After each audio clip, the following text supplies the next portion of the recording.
Το σώμα μας, ο πλανήτης μας, η ίδια ύπαρξή μας οφείλεται στο νερό.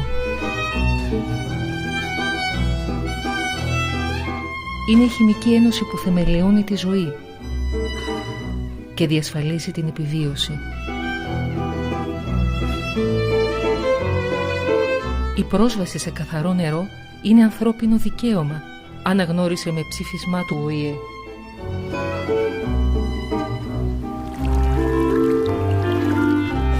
Το βρόχινο νερό συλλέγεται σε τεχνητές λίμνες που ονομάζονται υδραγωγεία.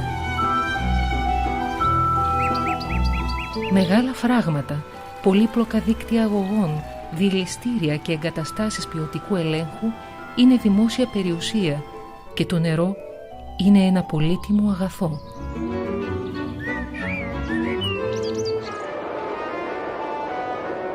Το 1981 χαρακτηρίζεται ως προϊόν από τη δικτατορία του Πινοσέτ. Από τότε, οι περισσότερες από τις κυβερνήσεις που πούλησαν τη διαχείριση του νερού σε ιδιωτικές εταιρείες κατέληξαν με χειρότερη ποιότητα νερού και αυξημένες τιμές. Πρόκειται για μονοπόλιο, μιας και υπάρχει μόνο ένα δίκτυο ίδρευσης.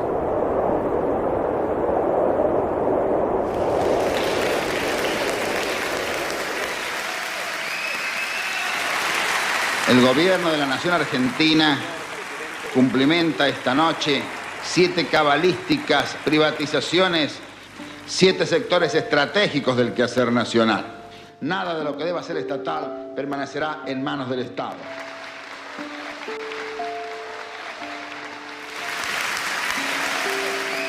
Σήμερα, με το Μνημόνιο 3, ήρθε η στιγμή που πανίσχυρες εταιρείες νερού εισέρχονται πλέον ολοκληρωτικά στην ελληνική αγορά. Παραδείγματα από το παρελθόν μαρτυρούν ότι αυτό που θα ακολουθήσει είναι σκληρή επίθεση και βία. Στη Γυραιά Ήπειρο, η πρώτη πλήρης ιδιωτικοποίηση του νερού πραγματοποιείται στη Μεγάλη Βρετανία από την κυβέρνηση της Μάργαρετ Θάτσερ.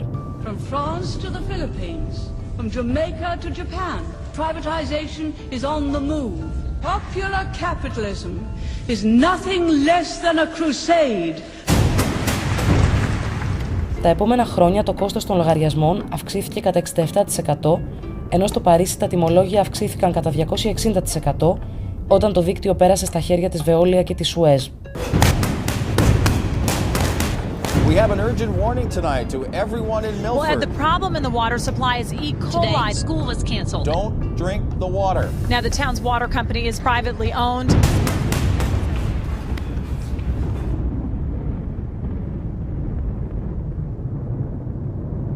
Στη Βολιβία, η εταιρεία έφτασε στο σημείο να απαγορεύει στα παιδιά να μαζεύουν στα κουβαδάκια τους νερό όταν έβρεχε. Στο συμβόλαιο ήταν γραμμένο ότι ακόμα και τα σύννεφα τους ανήκουν, καθώς είναι εν δυνάμει νερό.